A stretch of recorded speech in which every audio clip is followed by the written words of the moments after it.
तो यहां कंपटीशन मुश्किल है, लेकिन अगर सही तरीके चले गए तो आगे रास्ता है तो मुश्किल, लेकिन फिर भी उसके मुकाबले आसान है। जीपी रेटिंग वाले की जर्नी आगे मुश्किल है, तो एक तरफ थोड़ा आसान रास्ता आज और कल मुश्किल, और एक तरफ आज मुश्किल कल थोड़ा आसान। The choice is yours. तो कई बार लोग कहते हैं कि मैं तो बिना पढ़े मेरी 3000 रैंक आ गई। अरे नलायक, तूने पिछले 12 साल पढ़ाई करी तो तेरी है। इस नलायक ने पिछले 12 साल पढ़ाई नहीं करी, इसलिए इसको पढ़ाई के बाद ही 5000 रैंक मिली। Sir, my name is Rajat Tiwari and my question is, sir, as a PCB student, what should I do going for GP rating or doing an IOS board and for trying for IMUCT? Okay, very good. तो थोड़ा समझने की कोशिश करते हैं। से आपने PCB आपके पास, तो यार देखो चैलेंज क्या है। पीसीबी है तो सेम स्टेट बोर्ड से भैया मैथ्स कर लो, आपका पीसीएम बन गया, उसमें ग्रेटर देन 60% लाओ, डन हो गया। उसके बाद IMUCT का एग्जाम दो, प्लस साथ में स्पॉन्सरशिप भी निकालनी है ना। तो मैं ये नहीं बोलता हूं कि IMUCT मुश्किल एग्जाम है, बट जीपी रेटिंग के मुकाबले इट्स अ डिफिकल्ट एग्जाम। मतलब समझ रहे हो? क्योंकि यहां पर physics, chemistry, maths, English, aptitude, GK सारी चीजें आएंगी। इस बार के लिए अगर मैं 2025 की बात करूं, जो मेरे पास स्टैट्स है, बहुत लोग कह रहे 80,000 बच्चे बैठे थे, मैं 95% श्योर हूं कि 40,000 के आसपास बच्चे बैठे थे इसमें, जिसमें कि लगभग 20,000 बच्चों को रैंक भी मिल गई थी। लेकिन लगभग 3 से 5,000 सीटें अवेलेबल हैं, जो कि सही कॉलेज, चाहे वो बीएससी का हो, बीटेक का हो, या फिर डीएनएस के लिए यहाँ पर मिलता है। तो 40,000 में से 3,000 सीटें ही एप्लीकेबल है सही जगह के लिए। सो कॉम्पिटिशन इज स्लाइटली या मोर देन स्लाइटली टफर।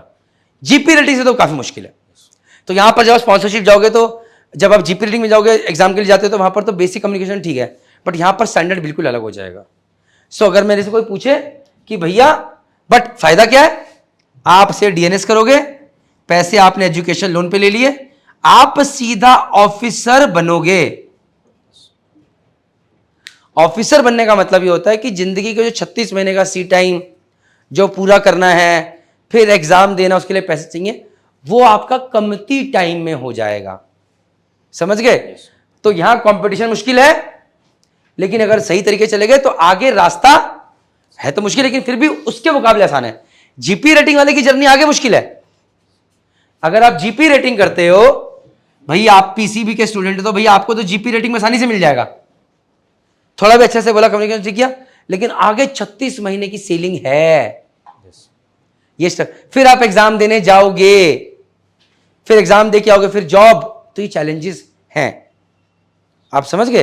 तो अगर कोई मेरे से पूछे कि भैया पीसीबी करा है, तो मैं बोलूंगा अगर लगता है कि कर पाओगे, अगर लगता है कि कर पाओगे, तो आइडियली मैं बोलूंगा भैया मैथ्स ले लो सेम बोर्ड से सीबीएसई को ट्राई कर लो, नहीं तो एनआईएस दे दो। एनआईएस देते ही तुम्हारे पास लेकिन अपॉर्चुनिटीज कम हो जाएंगी काफी।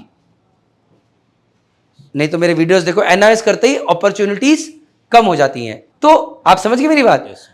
तो एक तरफ थोड़ा आसान रास्ता आज और कल मुश्किल, और एक तरफ आज मुश्किल कल थोड़ा आसान। The choice is yours. दोनों से आप ऑफिसर या इंजीनियर बन सकते हो।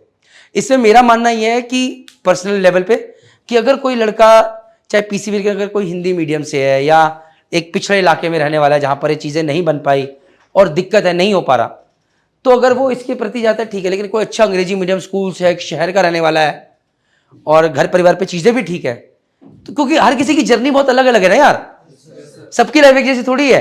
वो कई बार लोग कहते हैं कि मैं तो बिना पढ़े मेरी 3000 रैंक आ गई। अरे नलायक, तूने पिछले 12 साल पढ़ाई करी तो तेरी है। इस नलायक ने पिछले 12 साल पढ़ाई नहीं करी, इसलिए इसको पढ़ाई के बाद ही 5000 रैंक मिली। 5 उंगलियां बराबर नहीं होती, तो जर्नी अलग है। So that is on you to decide. But मुद्दा ये रखो कि ऑफिसर या इंजीनियर बनना, टॉप रैंक पे जाना है। It is not easy. Copied? क्योंकि तुमने 11वीं 12वीं मैथ्स नहीं पढ़ी है।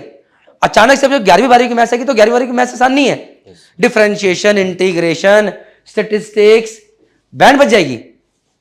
2 साल की पढ़ाई 1 साल में हो पाएगी, नहीं हो पाएगी। फिर साथ में फिजिक्स केमिस्ट्री भी थोड़ा लेवल ऊपर करना है, फिर एप्टीट्यूड भी, जीके भी, तो आपके लिए कंपटीशन बहुत टफ हो गया भाई अब। That is where the challenge lies. So ये आज मुश्किल कल आसान, ये आज आसान कल मुश्किल, द चॉइस इज योर्स। ठीक है, I hope all the answers are done. जय हिंद, जय भारत, जय माता दी। Thank you.